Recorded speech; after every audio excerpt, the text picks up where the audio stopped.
Hey guys!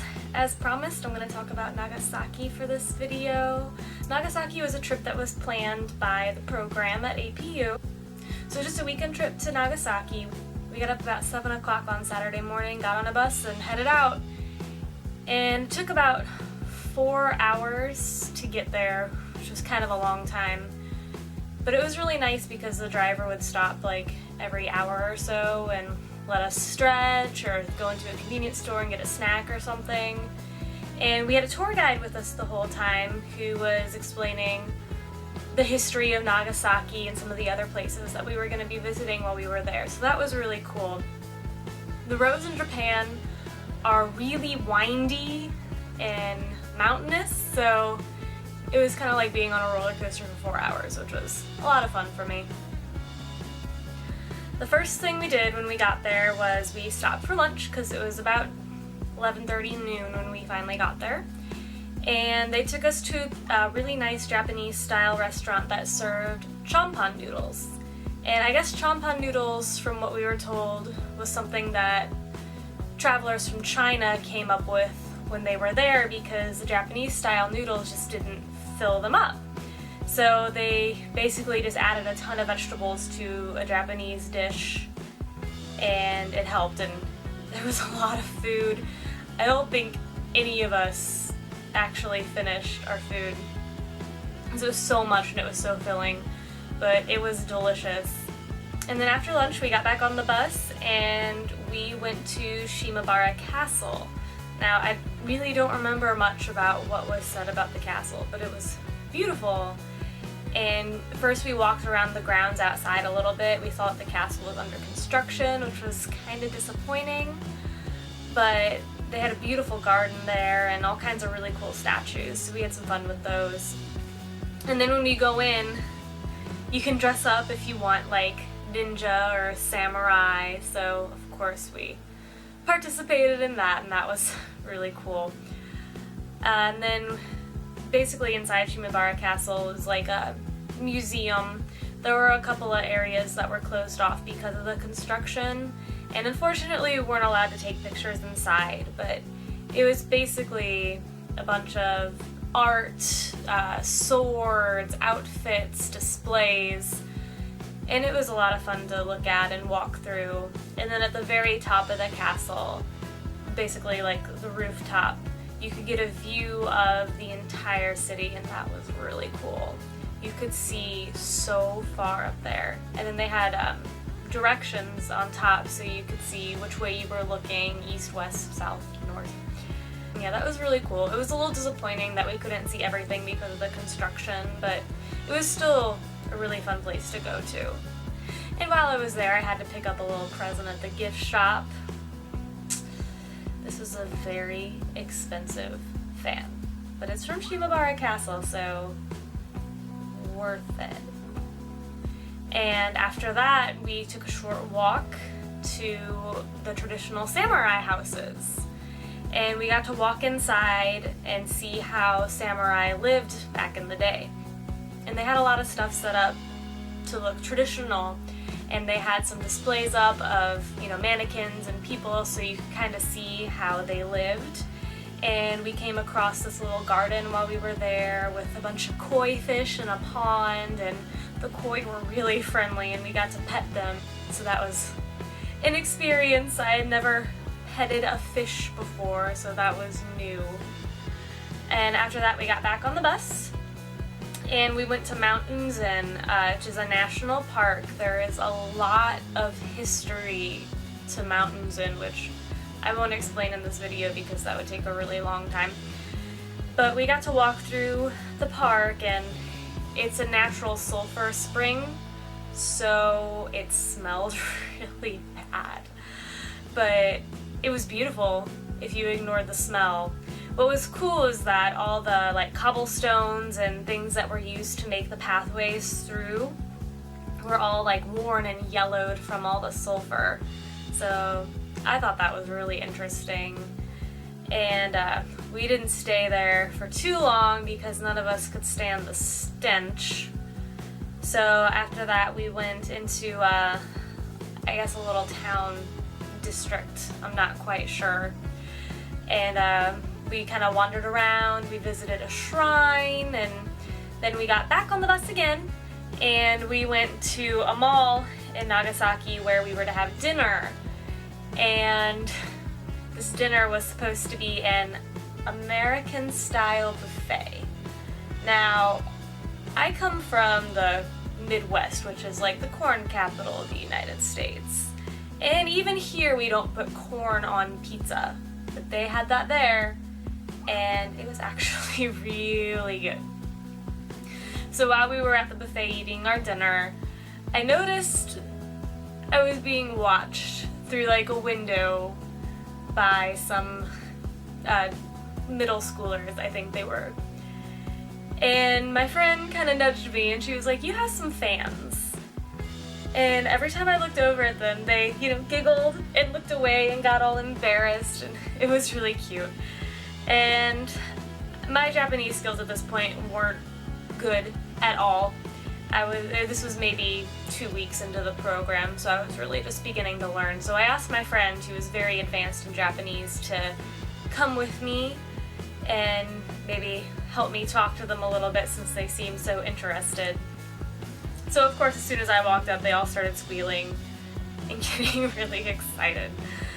And it was really strange for me because at APU, which is about 40% international, you really don't get that a lot because they're used to seeing foreign people. But I guess these middle schoolers just were not. So I was talking to them a little bit, and one of them had a little brother who was about 4 years old who was coming up and grabbing my hands and getting all excited that I was around. And one of their mothers actually came up and said to us in English, "You need to make these girls speak English to you. They're starting to learn now." And I tried, but they were too embarrassed, so I didn't want to push them. But it was really cool to have that experience. I felt like a unicorn. But the girls were really sweet and they were fun to talk to, and we took some pictures with them. And then after that we got a little token to go up on the roof of the mall and ride this Ferris wheel that was up there. And I don't think it's very often that you see a Ferris wheel on top of the mall, so that was fun, and we got to see more of the city even though it was dark at that point. But it looked really nice, illuminated in the dark. And of course we did a little shopping. We were in a mall, and at that point we had just been given free reign since the hotel was really close. We could just go off on our own. And I bought a yukata while I was there. I saw it in one of the stores and it just struck me. I had to have it, and I fell in love with it. And it also happened to be one of our friends' birthdays while we were there. So on the way back to the hotel, some friends and I stopped at a convenience store and bought a little strawberry cake and brought it to him, and we hung out in the hotel room for a while and had a little birthday party for him, which was a lot of fun. So there wasn't much sleep going on this weekend. We got up really early Sunday morning and had breakfast at the hotel, and that's when we went to the Atomic Bomb Museum. Now, this museum was phenomenal. There are things in there that I don't think you could ever get away with displaying in an American museum. I saw a human hand embedded in a piece of rock. I saw clothes that were stained with blood. There was a helmet with skull fragments inside. There was a little bento box from a schoolgirl, and the rice was still inside it, but it was just completely black. It looked like a lump of coal. And it was very sobering, I guess would be a good word. The whole museum, it wasn't very big, but walking through it, it just made you depressed to think about what happened. And as we walked through the museum, I just kind of kept getting sadder and sadder, and everybody else was too. Everybody was being very quiet and just taking in everything. You could really get a grasp of the destruction that went on there. That was horrifying. And by the time I had walked through and seen everything, I kind of just had to sit down, and they were playing videos of survivors talking about their experience there. And so I sat there with my friend, and we just kind of leaned on each other because we were both exhausted from going through all that, and we just waited until it was time to go. And after that we walked over to Ground Zero, which is, if I remember correctly, pretty much just across the street from the museum, and you could never tell that a bomb went off there. It was beautifully landscaped, and they had this gorgeous memorial building built up.